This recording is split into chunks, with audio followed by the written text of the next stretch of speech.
Right, this is my Smith & Wesson search and rescue knife, which I've had about 2 weeks. I've been very impressed with it. I was out in the bush doing some kind of hacking and sapling chopping and clearing a path and things with the knife, and it held up very well. It's a 440C steel, and I think it's generally 440C despite being made in China.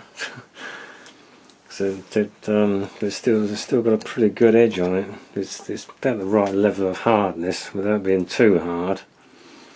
So this is prone to chipping. It's pretty well spot on in terms of hardness. I've noticed on the internet people kind of ask, is it a full tang knife?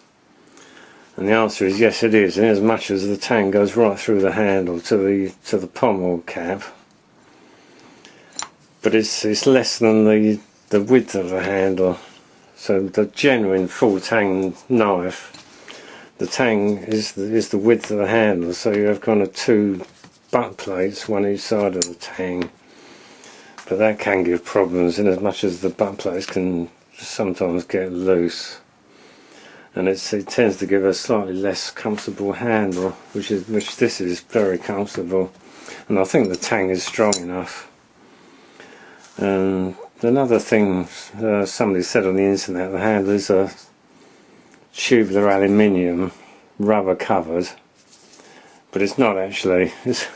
Now I've taken this a bit so I can see it's solid kind of plastic, rubbery plastic stuff, which is really good, and it's actually moulded around the tang, so that's pretty strong. And then somebody else said the pommel cap is plastic, but it's not actually, it's aluminium, and I've obviously cut this one in half. So and you're probably asking yourself, why have I taken this to bits? Well, when I was using it in the woods, the handle came slightly loose, and the cross guard got a bit wobbly, and the pommel cap came slightly loose. So I was a bit disappointed with that. So I thought, well, I'm Ray XL1, I should be able to sort this out.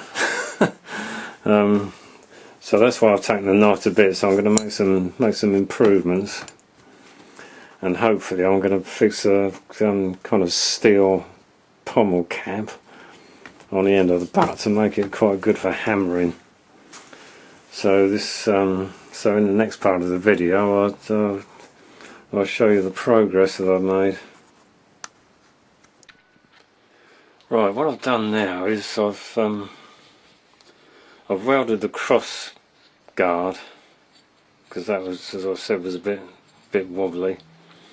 So I've welded that to the knife, so it should be solid from now on. And what I've also done is extended the tang. I've found a bit of metal of the same thickness and width, and I've actually cut a bit off the tang to get the weld further up the handle, just for more strength on the pommel. So what I'm going to do now is glue the handle back onto the tang. I'm going to glue it so there's no chance of it moving. And then after that I'll make a steel pommel to weld on the end of the tang to make it more effective at hammering. The tricky bit with the welding of the pommel is welding it without mounting the plastic handle, or the rubbery plastic handle. So I'll show you how I do that, how I weld things close to plastic without mounting the plastic. So that'll be the next part.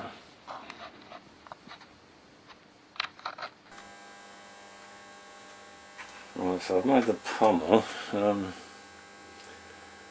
and I've kind of lightly tacked it to the end of the tang. It's got a rectangular hole inside the pommel that I cut, so that fits the end of the tang, and I've lightly lightly tacked it with the MIG welder, and I'll put this kind of roll of tissue paper around it to make a wet poultice. So what I'm going to do now is soak that in water, obviously.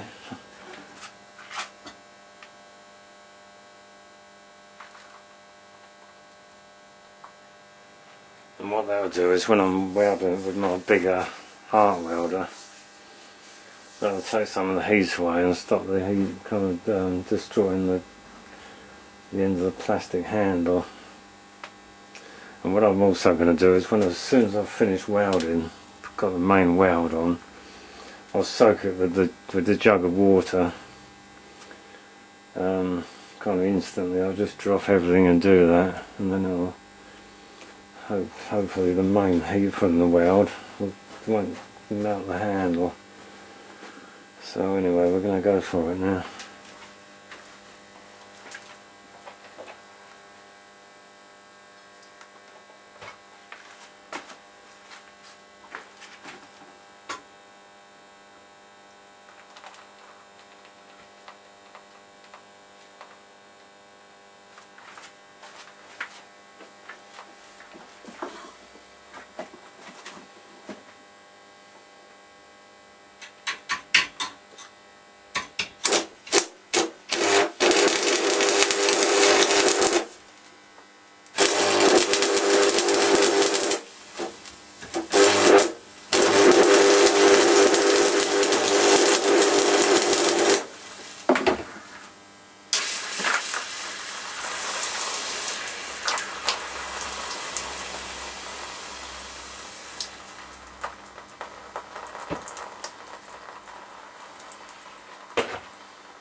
Right, so hopefully I've shown you how to do welding close to a bit of plastic without melting it. So the moment of truth is, well actually I think I'll have a look at the weld first, just to make sure it's reasonably good. So we chip away the slag. I've got a hammer.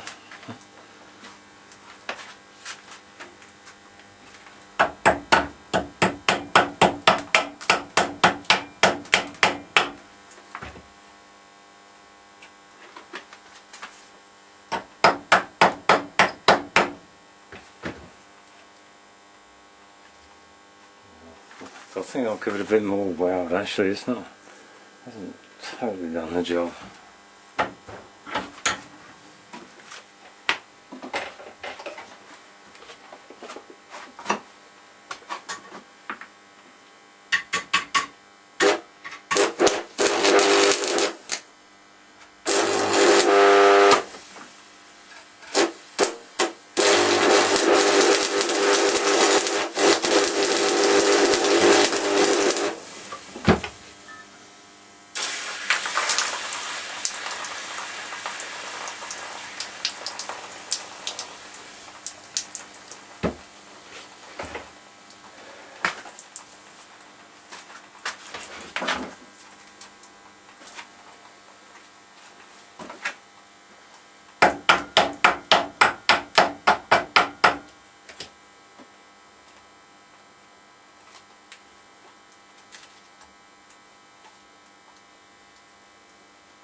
Right, so that's done a pretty good job actually. I don't think it's melted despite that bit of metal that I've welded being in contact with the plastic, the rubbery plastic, it hasn't melted it at all. So I must have done the cooling down in time with the water, so I'm pretty pleased with that. So it's got a nice, so the pommel of this survival knife is nice.